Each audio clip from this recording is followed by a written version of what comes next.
In the early 1930s, Germany was under the rule of the Weimar Republic. On May 1st, 1931, the International Olympic Committee assigned the privilege of hosting the 1936 Summer Olympics to Germany.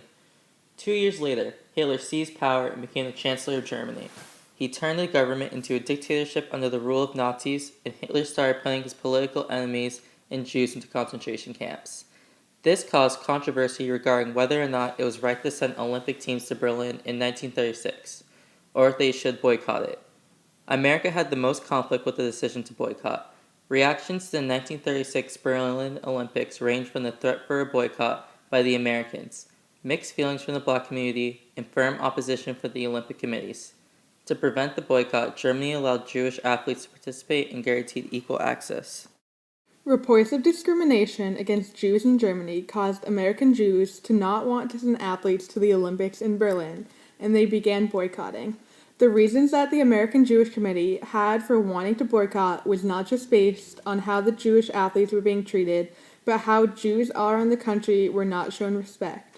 The American Jewish Committee felt that Berlin was unfit to host the game and used this opportunity to protest against the whole country. Two Jewish track runners, Marty Glickman and Sam Stroller, decided not to boycott. The day of their relay event, Jesse Owens and Ralph Metcalfe replaced them. They were told this was because they were stronger runners and had a better chance to beat Germany's runners. They both knew that they were really being replaced because they were Jewish. Overall, Hitler's reign over Germany caused controversy among the American Jewish community. Although the Jewish community was boycotting, the African American community was torn between boycotting and to not. There was racism in Germany toward blacks, but there was also discrimination against blacks in the United States. African Americans were denied access to certain training facilities and banned from participating in certain races in the South. They felt that if they were not being treated fair in America, why should they be upset over other countries being discriminatory too?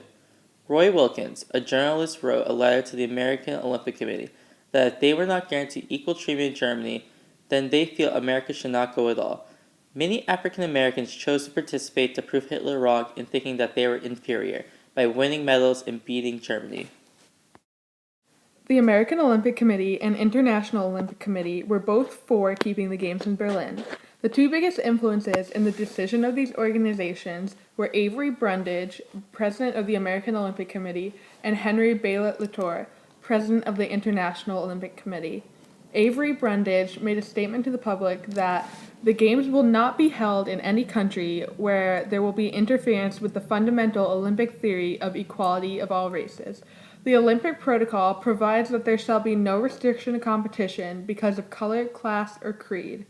As long as this rule was being followed, Brundage felt that politics should not become involved in the Olympics. But with reports of Jews not being given equal opportunity to be on the German Olympic team, Avery Brundage traveled to Germany to inspect that everything was fair. Brundage questioned Jewish sports leaders to see if they were being treated fairly, but during the entire interview, there was a Nazi SS present, keeping them from speaking freely. At the end of his trip, Brundage reported that the Jews were being treated fairly, like Germany had promised, and the boycott should stop.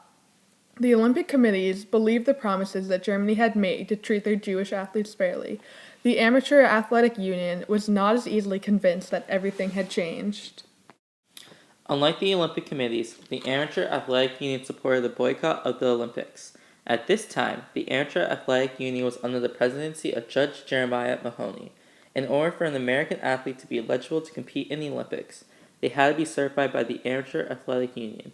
Mahoney said that he would not certify any American athletes to go to the 1936 Games until and unless the position of the German Olympic Committee is so changed in the fact as well as in theory to permit and encourage German athletes of Jewish faith or heritage to train, prepare for, and participate in the Olympic Games of 1936. Even though America was under heavy controversy, Germany took a charge and tried their hardest to convince the countries to come. Scared that there would be countries not participating in the Games, Germany took action to follow through on their promises of not discriminating against Jewish athletes. Germany wanted to use the fact that there would be several countries represented in Berlin to spread Nazi propaganda and promote fascist ideas. They knew that to convince America, they would have to put Jews on their team. The German Olympic Committee put track runner Gretel Bergmann on the team. The day of the qualifying race for the German Olympic team, Bergman was told she was not allowed to compete. They said her last performance was inadequate, even though she was close to the Olympic record. By putting Bergman on the team, even though she did not end up competing, helped convince America and other countries to participate. There was a vote held in New York City on December 6, 1935, to make the final decision on the American boycotts. The final vote was to send American teams to the 1936 Olympic Games. Even though the voting was close, they sent the second largest team with a total of 312 members. Behind all the decoration and propaganda of the Games, Germans were trying to promote Nazism.